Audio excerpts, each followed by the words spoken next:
Hello friends, welcome to Teachers Empire. आज की इस वीडियो लेक्चर में मैं डिस्कस करूंगा कुछ मोस्ट एक्सपेक्टेड एमसीक्यू को, जो कि इंपॉर्टेंट होंगे आने वाले उत्तराखंड लेक्चरर के एग्ज़ाम के लिए।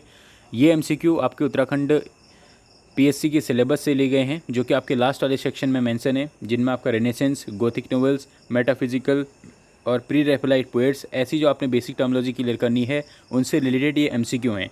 चलिए मैं शुरुआत करता हूँ पहले एमसीक्यू से। पहला एमसीक्यू आपके सामने है, the renaissance period started in. Option आपके पास 15th सेंचुरी, 16th सेंचुरी या 17th सेंचुरी। सही आंसर है 16th सेंचुरी। रिनेसेंस कब स्टार्ट हुआ था? 16th century. जब तक क्वेश्चन में ये मेंशन ना हो कि इंग्लैंड में कब शुरू हुआ था या इटली में कब शुरू हुआ था, तब तक आप उसको इंग्लैंड ही कंसीडर करके चलेंगे। एक इटली वाला भी क्वेश्चन अभी आपको आगे देखने को मिलेगा। बढ़ता हूँ मैं नेक्स्ट क्वेश्चन की ओर।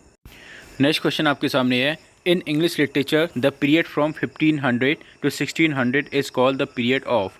ऑप्शन आपको दिए गए हैं, the Renaissance period, Puritan age या द रेस्टोरेशन पीरियड। इसका जो सही आंसर है option number A, the Renaissance period इसका सही आंसर होगा। इंग्लिश लिटरेचर में 1500 से लेकर 1600 की एज को हम द रिनेसेंस पीरियड के नाम से जानते हैं। नेक्स्ट क्वेश्चन है, which period is also called the Elizabethan period of the age of Shakespeare. Option है आपके पास, the Restoration period, the age of Johnson, the Renaissance period. इसका जो सही आंसर है option number C, the Renaissance period. Question एक बार आप दोबारा देख लें, which period is also called the Elizabethan period और द एज ऑफ शेक्सपियर। इसका सही आंसर क्या होगा? The Renaissance period. ये क्वेश्चंस आपको कुछ हद तक आसान लग सकते हैं, बहुत आसान लग सकते हैं, लेकिन एग्जामिनेशन हॉल के प्रेशर में आप इन्हीं क्वेश्चनों को वहाँ पे गलत कराते हैं। यही क्वेश्चन होते हैं जो आपको और से थोड़ा बहुत एज देते हैं मार्क्स में, और मेरिट में काफ़ी फ़र्क पड़ जाता है इन एक दो नंबरों से भी। इसलिए इन क्वेश्चंस को आप बाकी ध्यान से करिएगा, क्योंकि ये क्वेश्चंस आपने पढ़े हुए होते हैं। बढ़ता हूँ मैं नेक्स्ट क्वेश्चन की ओर। नेक्स्ट क्वेश्चन आपके सामने है, रिनेसेंस मीन्स। ऑप्शन ए है आपके पास रिवाइवल, रीबर्थ। ऑप्शन बी है न्यू स्पिरिट। ऑप्शन सी है बोथ ए एंड बी। इसका जो सही आंसर है बोथ ए एंड बी इसका सही आंसर है।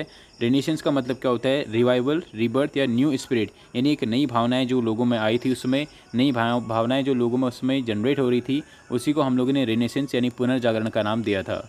ठीक है, बढ़ता हूँ मैं नेक्स्ट क्वेश्चन की ओर। नेक्स्ट क्वेश्चन आपके सामने है, नेक्स्ट क्वेश्चन है, the period followed by the Middle Ages in Europe was the Restoration period,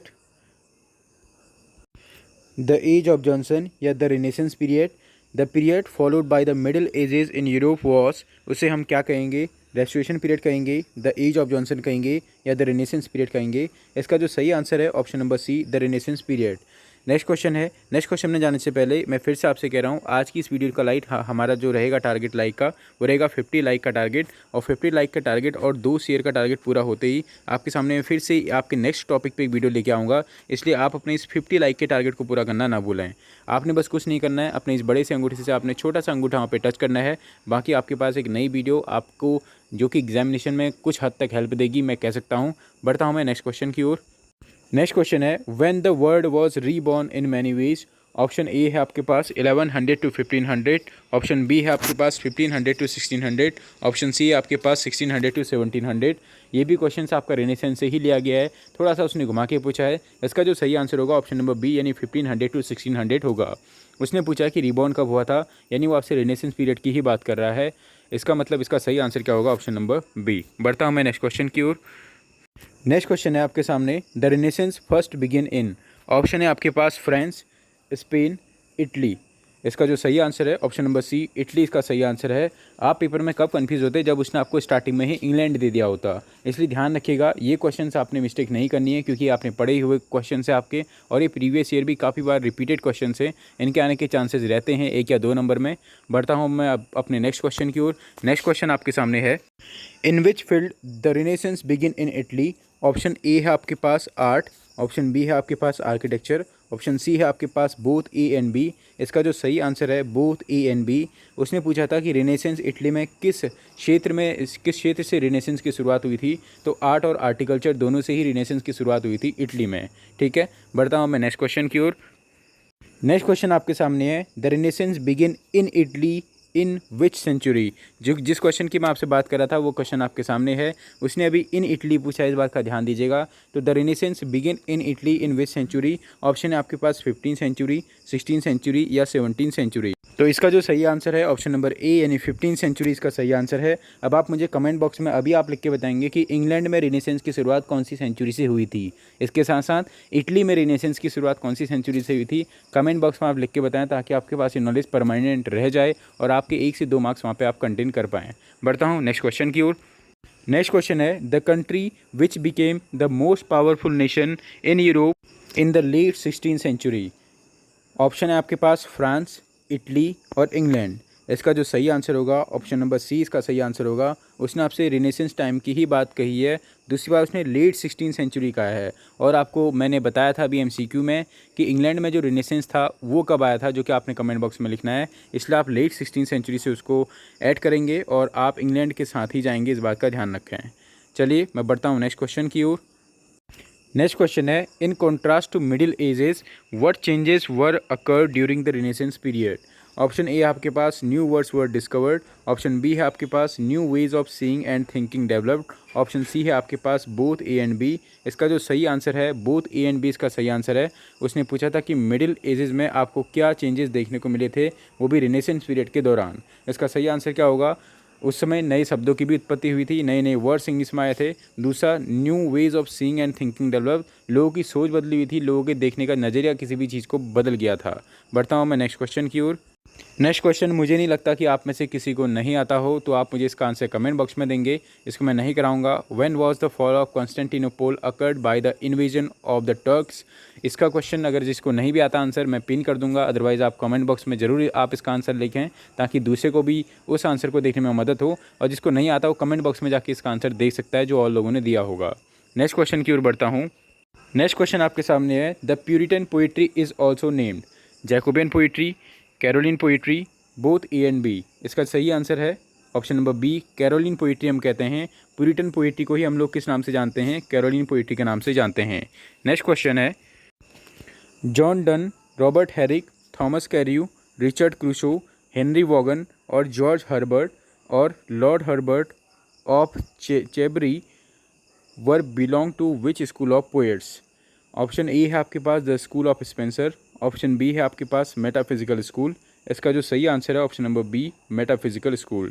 ये सभी मेटाफिजिकल स्कूल ऑफ पोएट्री से बिलोंग करते हैं। ये भी एक बेसिक सा क्वेश्चन है, इसका भी आंसर मैं आपसे कमेंट बॉक्स में चाहूँगा। Who was the leader of metaphysical poets. इसका आंसर आप मुझे कमेंट बॉक्स में ज़रूर दें और ध्यान रखिएगा 50 लाइक के टारगेट को और 2 शेयर के टारगेट को आप अपनी तरफ से पूरा कीजिए ताकि आपको जल्दी से जल्दी वीडियो मिल पाए, दूसरे को आप ना देखें। जल्दी से आप लाइक के बटन को प्रेस करें और शेयर कर दें किसी भी माध्यम से, चाहे व्हाट्सएप, फेसबुक, किसी भी माध्यम से आप करना चाहें। नेक्स्ट क्वेश्चन है आपके पास why these poets are called the metaphysical poets. Option है आपके पास they are highly philosophical, their poetry contain display of learning and far fetched similes and metaphors. Option C है आपके पास बोथ ए एंड बी। इसका जो सही answer है बोथ ए एंड बी। आपको पता है मेटाफिजिकल मतलब भी क्या हो रहा है, फार फेस्ड मेटाफर, यानी जो चीज़ हमारी समझ से सोच से परे होती है, इसलिए इसका सही आंसर होगा both A and B. Next question आपके सामने है who use the term metaphysical in his essay on Abraham Cowley in his lives of the poets. आपको पता है अब्राहम काउले ने क्या लिखी थी, लाइफ्स ऑफ द पोएट्स लिखी थी। अब अगर मैं बात करूं, उसने पूछा है कि किसने ये टर्म यूज़ करा है मेटाफिजिकल। इसका जो सही आंसर होगा वो होगा आपका doctor Johnson. Option number B इसका सही आंसर है।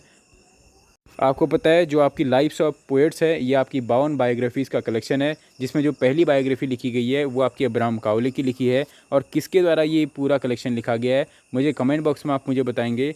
फिलहाल इस क्वेश्चन का जो सही आंसर है option number B doctor Johnson इसका सही आंसर है।